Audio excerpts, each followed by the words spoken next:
Hi. So for those of you guys who chose the beautiful sun instead of this beautiful group, that is like totally all right and understandable. It is a very, very beautiful day outside.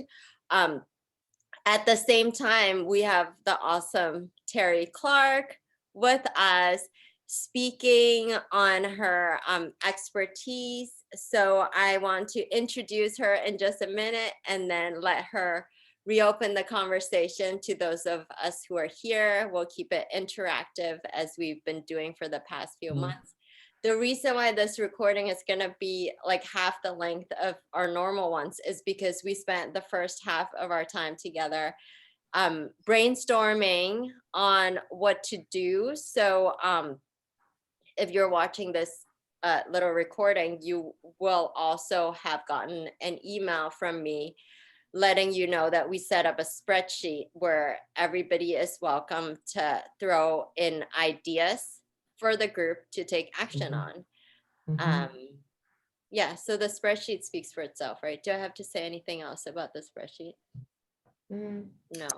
Yeah, well, maybe just explain how we added the extra boxes. I feel like that needs a little bit of context. Should I screen share it? Screen share it? Yeah. Yeah. All right, so everyone's gonna see the spreadsheet. Everyone's names, titles, organizations, email addresses, which you guys allowed me to put in are here. But what is not here is for y'all to fill out. So maybe I'll even highlight this in, I don't know, a nice color. Like that's an actionable color. That's a go. Let's do it color. So fill in your work and interests. It doesn't have to be formal. Links that you want this group to see of either your organization's website, recent publications, things you're proud of. And then about 2021, we're gonna have a happy hour session to discuss how to wrap up this year and stay connected the next year. So I guess, what's the action step here? Are people coming? You have to set a date, right? Right. Right. And then people can actionably respond. Right. That's your RSVP column. Thank you. We are proofreading our spreadsheet while screen sharing it. And then the next column is ideas for how this group should stay connected in 2020. Some ideas include quarterly Zooms, in-person hangouts, We said the Facebook page or the LinkedIn Facebook account. group, private LinkedIn Yeah, private group.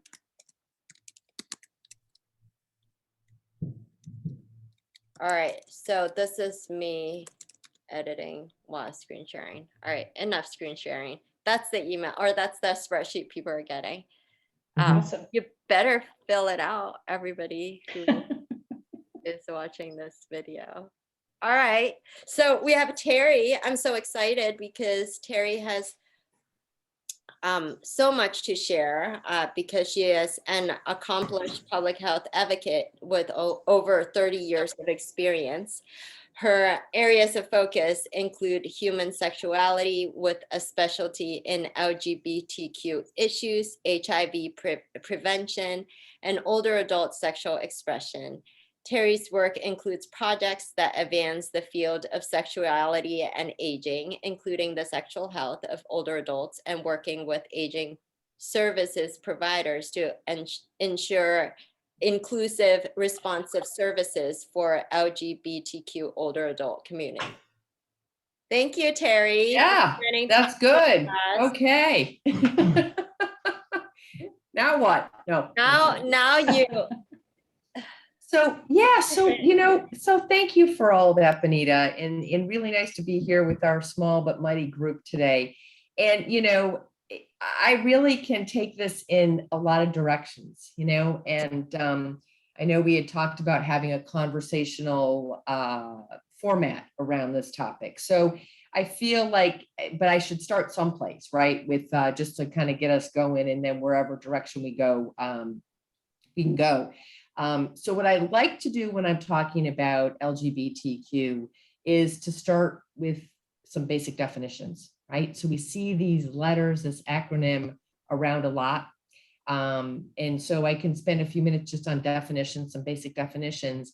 And then I'll just talk about kind of what's unique about our LGBTQ older adults versus their hetero peers, because I hear that question a lot. Well, so, okay, you know, like, how do we know we're working with LGBTQ folks? And if we are, you know, how do we do things differently, right? So we can kind of start there and then take it away. So there's two main pieces of the LGBTQ. One is sexual orientation and one is gender identity. Sexual orientation is who we are attracted to. And when I say attracted to, I don't just mean in a sexual way. It's everything about that person that we're attracted to. So emotional, intellectual, spiritual, certainly it can be sexual, romantic, right? Intellectual, spiritual, I said that, right? So it's our capacity for attraction towards other people. And we use the words lesbian, gay, bisexual, LGB, and sometimes the Q to define queer, to define that piece of us. And we all, oh, and heterosexual, I can't forget the H, right? So we all have a sexual orientation. This is not just something that, you know, gay people have, right? So we all have that capacity. We use different words to identify or to label that capacity of attraction. The other concept that happens, or the other piece of our identity that's part of the LGBTQ, is our gender identity. And our gender identity is how we feel about ourselves as our biological sex. So when we were born with genitalia. And when we were born, and sometimes before we were born, people wanted to know what the sex is of the baby. And how do we find out? We look below the waist and in between the legs, and voila. If we see a penis there, we say this baby is a boy. If we see a vagina there or a vulva there, we say this baby is a girl. Sometimes babies are intersex, right? We used to use that word hermaphrodite. Now we use the word intersex. And it's an important topic. And I don't like to put that in the context of conversations like this, because it just kind of takes us off scope a little bit. But to realize that when people people talk about having a third sex, or will say, you know, there's other sexes besides male and female, it's true, right? Kind of take us to when we ask the question, what is your sex, on our forms and intake forms, we just ask male and female. We got to start broadening that in terms of our sexual orientation and gender identity data. But let me pause there. But so gender identity, how we feel about ourselves as our biological sex. So people who are born with penises, many of them feel male. Their gender identity is male, right? Many people born with vaginas feel female. Their gender identity is female. Sometimes people are born with vaginas and don't feel female. Sometimes people are born with penises and don't feel male. And that is where our transgender folks, the transgender identity comes in, right? So it's people who gender identity, how they think about themselves as a biological sex, and our brain is our most important sex organ. So if my brain says I was born with a vagina, but I don't feel female, right? I'm going to want to align my gender identity, how I feel about myself, with my body. And that's sort of the transition, right? So our transgender folks, that's their gender identity, right? Transgender is a gender identity. The other word, so that's the T, and the LGBT is transgender.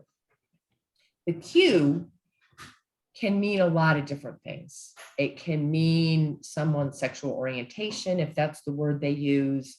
It could mean their sexual orientation or their gender identity. It could mean the way that they're expressing their gender, so their gender expression, right?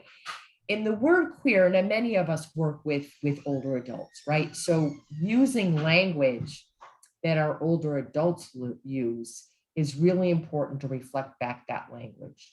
And when our older adults were growing up, the word queer was not a word that they used, right? And that it was a word that was used, but in a very, very derogatory way. So now that word has been reclaimed. And if we've got young people in our life or we're working with young folks, right, they'll use the word queer. They want to be called queer. They're gender nonconforming. They have queer lifestyles, right? We have TV shows now that use the word queer. Queer as folk, Queer Eye for the Straight Guy. We have queer film festivals, right? So that word has been reclaimed. But just to sort of follow the lead of our older adults and not necessarily use that word queer. But in the acronym, we're beginning to see more and more it used LGBTQ.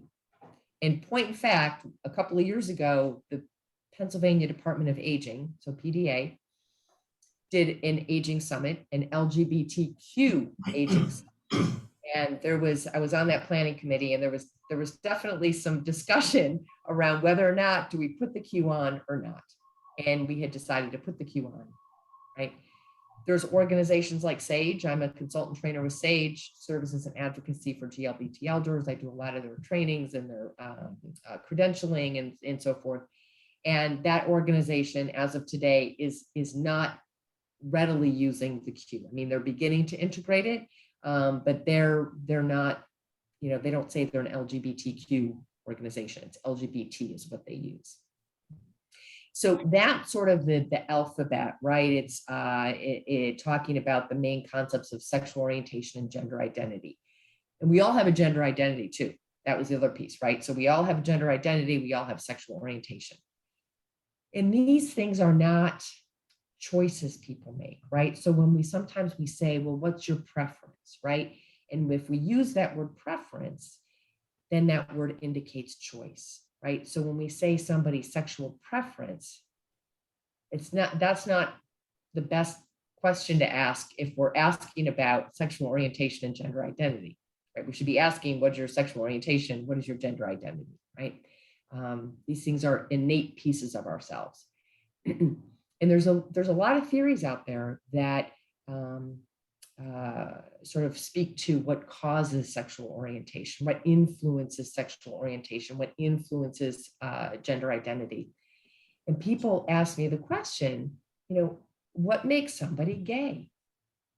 Have you ever heard that question before? I hear it a lot, right?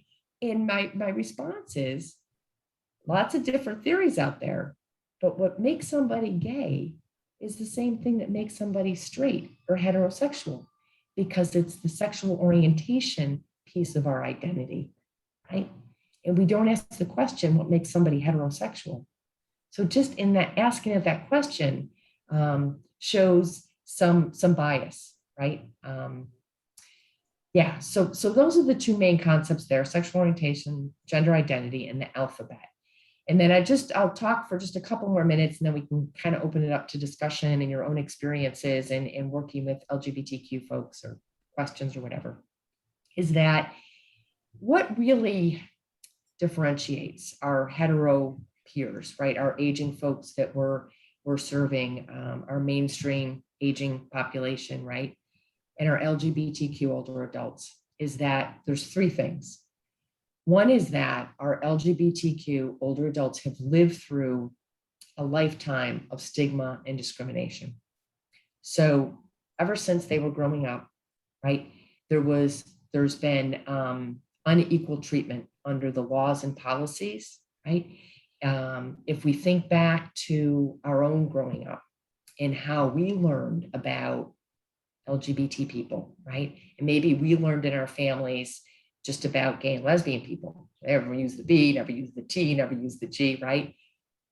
What were the words that we heard, right? The words that we heard in our family or that we learned from friends, right? They were oftentimes very negative.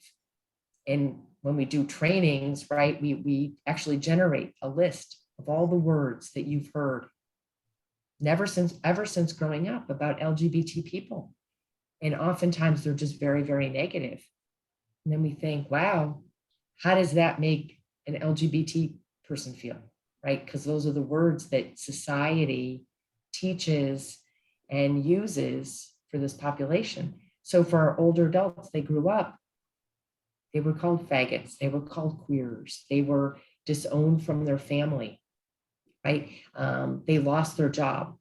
They hid in the closet for, decades, years. They hid their relationships, their same-sex relationships. So a lot of hiding, a lot of secrecy. With our mainstream older adults, when they partnered with, their heterosexual partner, they didn't have to hide that, right? They got married, they had the support of the family. Well, most oftentimes, unless you didn't like the in-laws, but whatever, but you get my message, right? You get my point. And so, there's something unique there about that lifetime, growing up in a lifetime of stigma and discrimination. And then that piece about the families of choice, right? So in our mainstream older adults, many of our caregivers, right? And this group is really a lot about caregiving and those support systems, right? With our mainstream older adults, their support systems are usually their biological family, their children, their grandchildren, their nieces, their nephews.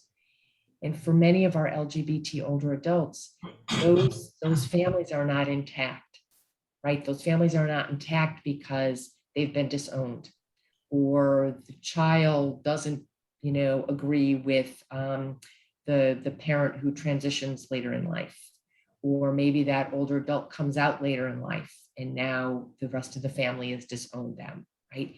So they oftentimes create families of choice or logical families. And in these logical families, pretty much everybody's aging together. So it's the aging cohort. It's not intergenerational very often. So when the person in their 80s needs care, right, the rest of their cohort may also need care, right? So that those intergenerational supports are not there.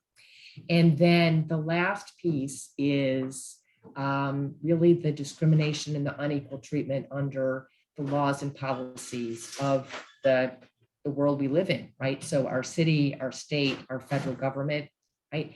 We have marriage equality now, but we don't have, in Pennsylvania, we don't have a statewide non-discrimination law. So same-sex couples can get married, but they don't have those rights and protections of housing or of a job. In Pennsylvania, they can get fired, they can lose their housing. Now, in certain municipalities like Philadelphia, there are protections. But one of the advocacies, and I'm going to wrap up in just a couple of minutes, one of the advocacy pieces that we're working on with SAGE and lots of other LGBT organizations is the passage of the Equality Act, right? So hang on just a second, because my partner's in the kitchen where I am and he's rustling in the groceries. Hang on just a second. Let me ask him to please stop. Can you please stop rustling the groceries? Thank you. So life in pandemic times, right? I muted everybody thinking it's one of the three of us. So I muted myself. I'll put the groceries away. Just hang on 5 minutes. Go outside. It's a nice day. So what was my thought? Oh, the Equality Act, right? So this federal level non-discrimination law that would prohibit discrimination in like public accommodations, in housing, in jobs, in long-term care settings, right? So we really need to think about those kinds of federal level protections so that our LGBTQ older adults have fair treatment under laws and policies. So those are the things that are unique about our LGBT older adults. So when we are providing supports and services, and we're doing the work that we're doing, best day of my life so far, and all the work that, we do in aging services throughout this state, right, throughout the Commonwealth, we just need to be mindful that sometimes we are already serving our LGBTQ older adults. So how can we be sure we're using inclusive language, we're asking inclusive questions, right? And we're sort of being mindful of that diversity out there. So I'm going to stop there and just love to hear what you all have to say and what you're thinking about, and take it from there. So Terri, I have a question, and it's really based on an observation from a couple of observations, but I'm thinking of one from a visit I made to Benita, I think it was the day you were doing a program at the center in South Philly. And that day I was the older adults, the Philadelphia Senior Center. Yeah, the Philadelphia Yeah. Senior Center up The on Senior Broad Center. Street. Yeah. The one on Broad Street. Broad and Lombard. Avenue of the Arts. Yeah. Avenue of the Arts. So, Right. So I was doing a lot of listening that day, and I listened to a gentleman who is gay, and I believe he was in his 80s at his time, and he was telling me his whole story about, he lost a career when he came out, he lost his family when he came out, he was maybe in his 60s when he came out, but he was feeling in his 80s rather liberated, and in fact the next day was traveling to his first gay pride parade. He was very excited. Wow. About doing that. But he talked about the acceptance that he felt at the senior center, and essentially how liberating that was for him, and really talked about it in terms of community. And it made me think of other LGBTQ people I know whose families, what was the term you used, Terri? Disowned? Well, families of choice, or families of choice, or logical families. Logical. That's a new logical term. families. That's a new term for me. Logical families are really rooted in that community. And so my question is, what work is being done within those communities to, if any, to educate those communities about the needs of elders and to form support networks around them? I mean, this gentleman lived on his own. He had a partner who had died, and we didn't get to that part about what his other support system was. He felt very supported by the center, but I'm just wondering what else. It's a great question, and thank you for sharing that observation, Sharon. I love it. Those are the stories that really warm my heart, and they really show the necessity of being able to do that work.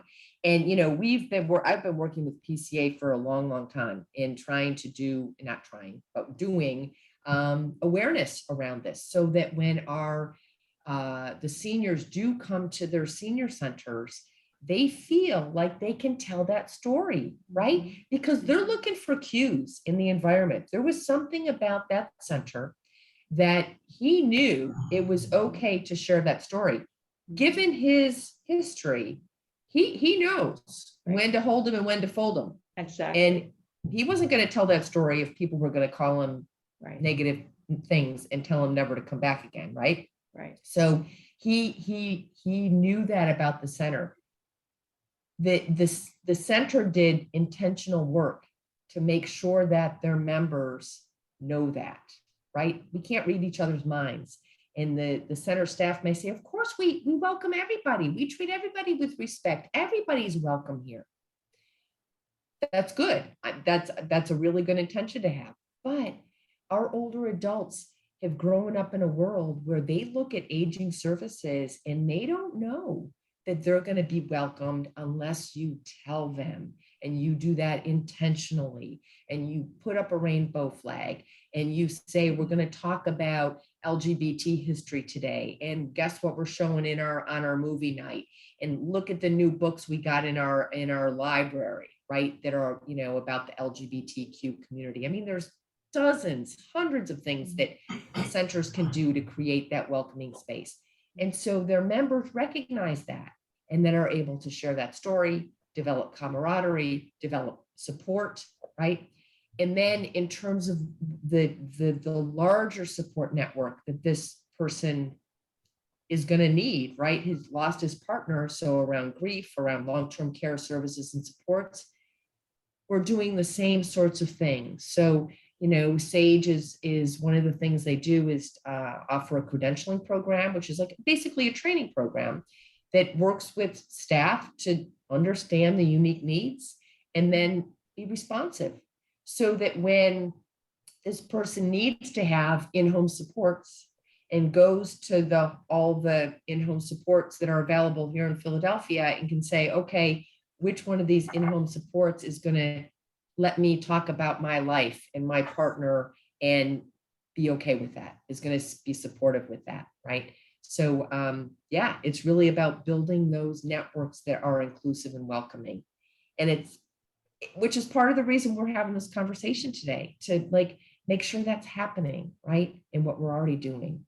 And is there intergenerational work going on? I mean, I'm thinking, you know, you were saying that so many of their logical families are older themselves and in need of care, if not now, soon. And I'm thinking, like I have a nephew who is trans, and I know he's very lonely. And I just know that if he were connected to some sort of intergenerational community, one, he would have the comfort and guidance and counsel of elders who had been through his journey. And secondly, he would be delighted to be of service to people in that community. So is that kind of thing going on? Are you aware of anything like that? Yeah, I mean, there are some intergenerational programs happening. SAGE, I mean, I can speak from what, you know, I know best. And, you know, SAGE does a SAGE table, where it's a program where they sort of facilitate and foster intergenerational conversations. So younger folks, like you said your nephew identifies as trans, right, would be invited with, you know, some of their friends, or, you know, younger, let's say a college, right? College LGBTQ club, right? Would then connect with the senior center to do an event, a SAGE table, and have like a facilitated dialogue around intergenerational learning and experiences around being part of this community. The other thing that SAGE has is a SAGE Connect hotline, or not hotline. It's a program where a person can call SAGE and be matched with somebody who is a social support via phone, right? So that can happen anywhere, and it can certainly happen intergenerationally. But I think a great way to address that intergenerational challenge is to, you know, find those intergenerational programs that are already working, and then, you know, sort of do some LGBTQ inclusion in that. So expand that program to be more intentional around our LGBTQ folks. And William Way is our community center down in Philadelphia. They may be doing some intergenerational programming too. But yeah. Right. So for example, the best day of my life so far, we have a storytelling model. Yeah. Which has gone to different ethnic, social, diverse communities, but we've never gone to an LGBTQ community specifically. In our groups, there are people, individuals, but we've never put ourselves into a site. Maybe we can connect with what you're doing with SAGE, if that's something, you know. Yeah, something like that. Or, you know, there's John C. Anderson is the LGBT friendly affordable apartments on Spruce. And there's over, I think there's 50 some folks that live there. That the majority of them identifies Where's it? 50 LGBTQ. in Spruce? 13th and Spruce. It's called the John C. Anderson Apartments. That's very central. Yeah, Oh, 13th and Spruce. It's right around the corner from the William Way Center. okay.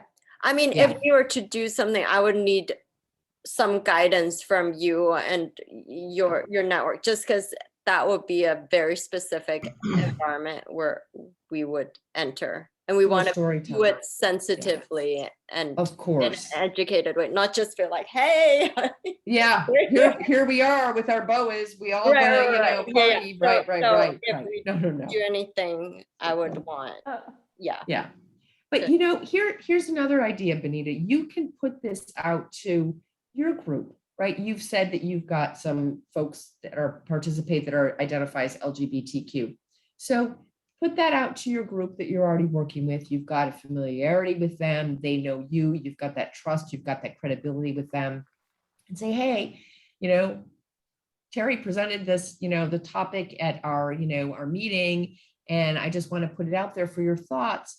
What more could we do, right, to work with the LGBTQ community in Philadelphia and see what ideas they have? Yeah, I mean, what's been really awesome, especially with the world falling apart in the past year and a half, is to see that we have created a mini universe with the best day of my life so far since 2009, with very different people all getting along. And that's, it's different, it's diversity truly in every format. The intersectionality of all that, right? So diversity in terms of ethnicity and race and sexual orientation and gender identity and language and religion, right? So not every gay person is white, right? Not every Black person is not gay, right? So there's all that, right? So that's so it's kind of like complicated and all kind of mixed up in there. And something I do like about what we do is we kind of don't call it out. So I need to let this one simmer, because by calling it out, then I all of a sudden pick it apart, whereas it's all just kind of well, I don't know, and to recognize too that within some cultures it's much more difficult topic to talk about sexual orientation, LGBT in certain cultures. And there's a whole different philosophy. There's a whole different belief system around that. And I don't mean necessarily agreeing with being gay or not, but just the way that it's part of the culture. There's a lot to unpack there. So starting in a very very neutral place around the topic can be helpful, right? So you're not coming into the group and saying, we are going to do this. It's really just kind of taking a pulse of where your group is around this topic and then figuring out a place to go from there. Yeah. Well, I think, Terri, Sharon mentioned the idea of the body of bodies and Michael Verdi.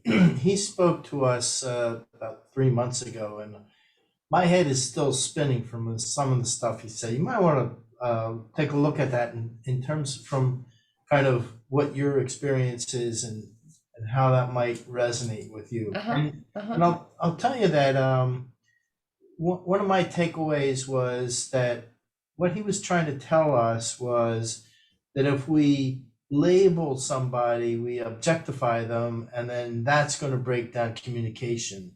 And as a nurse, I found that it was unhelpful for me to make a judgment about where a person was coming from in almost any aspect of their lives as they presented in the ER at Temple or whatever, wherever I was working, Right. it was unhelpful for me to do that because I would miss something, Yeah. and that was, that was important.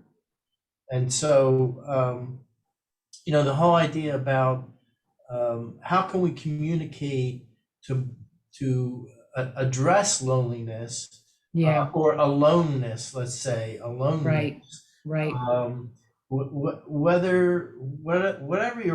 whatever your orientation is, or however you've been marginalized, or Right. whatever you see when you look in the mirror, or however you feel. Yeah. I like the way this is going in terms of, yes, we really want to kind of branch out to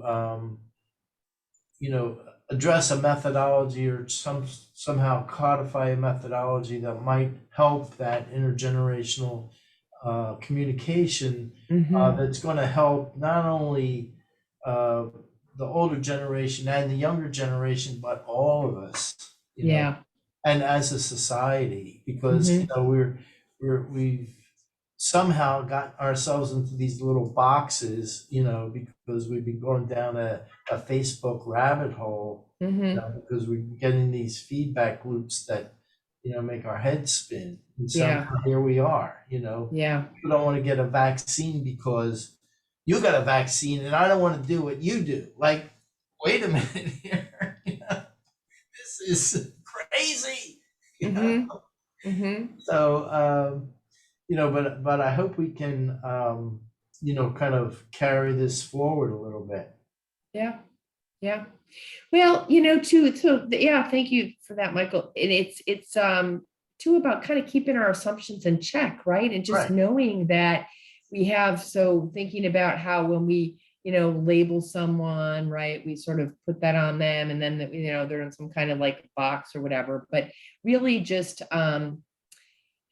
yeah, just taking a step back with our assumptions and not assuming that, everybody is heterosexual, right? So when we meet somebody in in wherever they come into our group, they come into our services, we're not putting those heterosexist assumptions on them, and just keeping it kind of open to that person's lived experience, whatever Right. that may be. Mhm. Oh, I agree, Mike. I'm so taken with this body of bites. And in fact, someone is working with me on doing a better representation of that, because I love the idea. I didn't like the graphic. So, and I have to go. I'm actually having a meeting on my porch at 5. But Amazing porch. it's very Good for good. you. It's a good meeting place. But can I share my screen and show you the work in progress? Can you let Yeah. me share my Yeah. Yes. Okay, because I actually keep it sort of drawn up because I love it so much. Let me see if I can find it here. While Sharon is pulling up stuff, one idea I have for 2022, and Mike knows I only come up with crazy ideas, so you can say this is crazy, but like, we all have enough knowledge here to like do a not a forum, not a conference, but Don't like say a podcast. like a community outreach / community public education weekend, where we kind of share our stuff, get the communities all mixed up together, old, young, LGBTQ, everybody hang out, listen to us, learn some stuff. And I don't know, that's something that this group has like the knowledge to do potentially, and network. What would you call that, Benita? I don't know, what did I call it just now?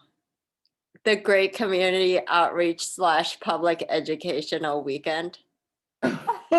That's too much of a mouthful there. I only come up, like, I don't know if you've noticed my organization naming and this work group's naming. It's a mouthful. I have to interject. For some reason, even though I have it on my screen, it's not letting me pull it up. So I'll share that next time. But it's Oh, cool. you might have to be made host. It's Yeah, a you whole might have to be body, made and host or it's not- something. Oh, really? It So says. that's okay. yeah. That's okay. Not to worry, because I have to go anyway. But Yeah. anyway, Okay, Okay, next next time, time. Sharon. thank when you were Thank on your porch. Terry. Thank you, Thank you. Okay, everyone. Until bye. next time. Thank you. Bye. Okay, It's 5. I'm supposed to end this. yeah, It's we'll 5:02. wrap it up. And you got groceries to put away. Yes, I do. Now you have to put them away. See I what do. happens? You did Shouldn't not take have me to, too long. you did not have to put them away if you're allowed. Oh, God, what a riot. Well, thank Well, you, Terry. You're welcome. Thank you both. This was great. And so to much. Sharon. So, yeah, Thank you. thank you. Yeah, we'll see you in next month. Yeah, So- we'll All right, figure good. out in what manner, Okay. but Be yes, well. thank you. Outmaneuver COVID. Outmaneuver COVID. Okay. Yes. See ya. Bye.